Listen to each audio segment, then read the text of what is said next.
I've been off message, off brand, off me box. This past long while, I've had my head down getting through a hard slog. And that's bog standard, run-of-the-mill stuff with a classic car restoration, and life, sometimes. But I'm back, present, and here to remind you of a few things. Number one, and chief amongst them, I don't know what I'm doing, but I'm doing it. And secondly, you shouldn't be here watching me do it. You should be doing it. And that leads me to your superpower. Even if you don't think you have it, you can move mountains to make time, and it may only be an hour a week, but restoring something, even a small thing, and I know you're into it, it'll give you far more satisfaction and sense of well-being per hour than a video about it ever could. Now, let's get into the proof that I'm just winging it.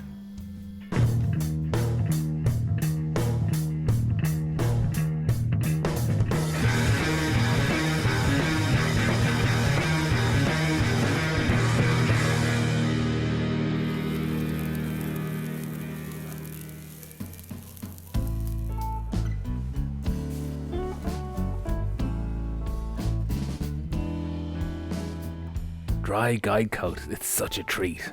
I always feel like it's some sort of expensive thing like ambergris or a rare mineral. Truth is, it's probably far less expensive per area covered than even the cheapest rattle can, and you don't have to deal with off-gassing. Anyway, you've seen the dirt swept under the mat, and I have to tackle those runs and mapping. But to be fair to me, there's very few runs, and the mapping isn't really true problem mapping. Either way, the whole car needs another once over before the next rounds of primer.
I never noticed until this moment the body colour painted fiberglass of the fuel caps is bonded to some really nice old motorcycle looking type things.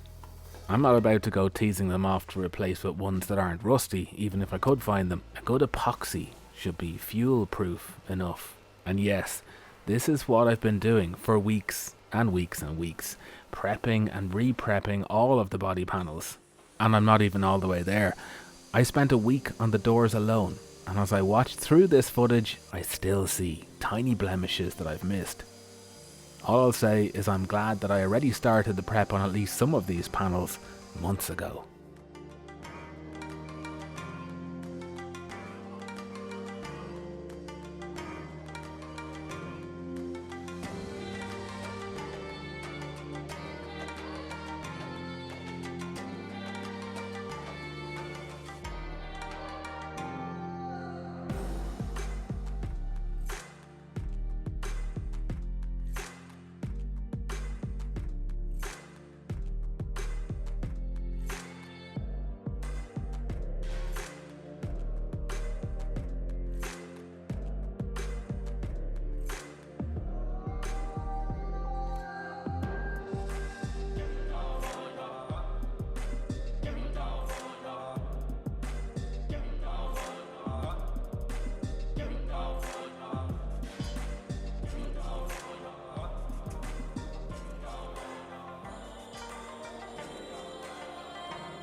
So the doors.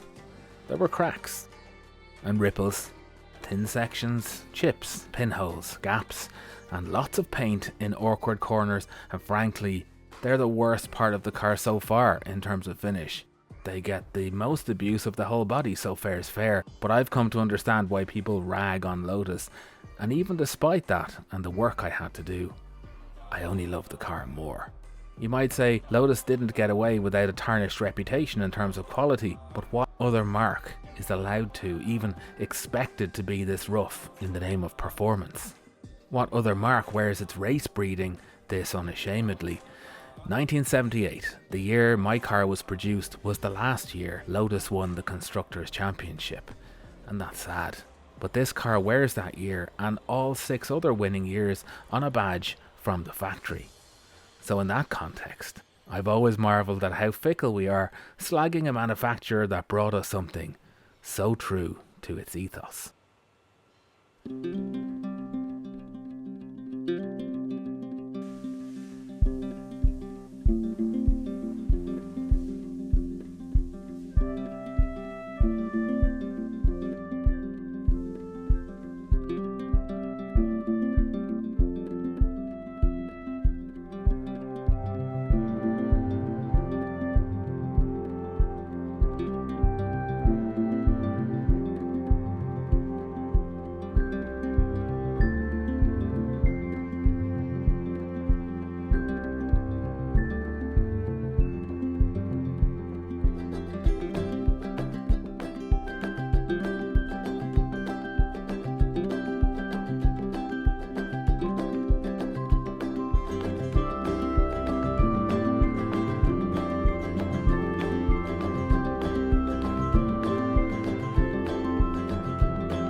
At this point, I thought I had the doors done, but as I propped them against the wall, I noticed the other end where the window frame exits the skin, rough as the bum on a proverbial badger.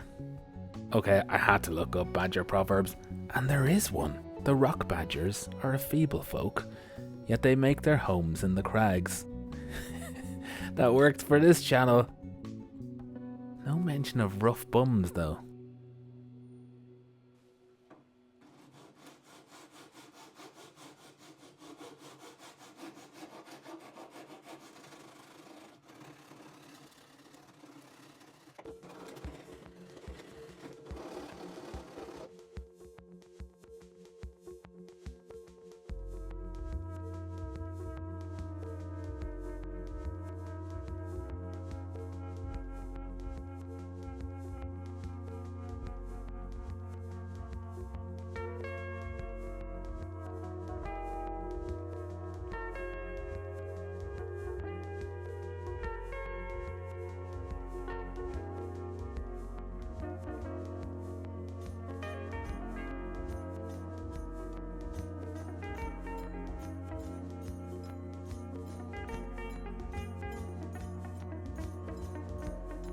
I desperately tried to get these parts into paint, but here's a good example of the little things that just had to be done.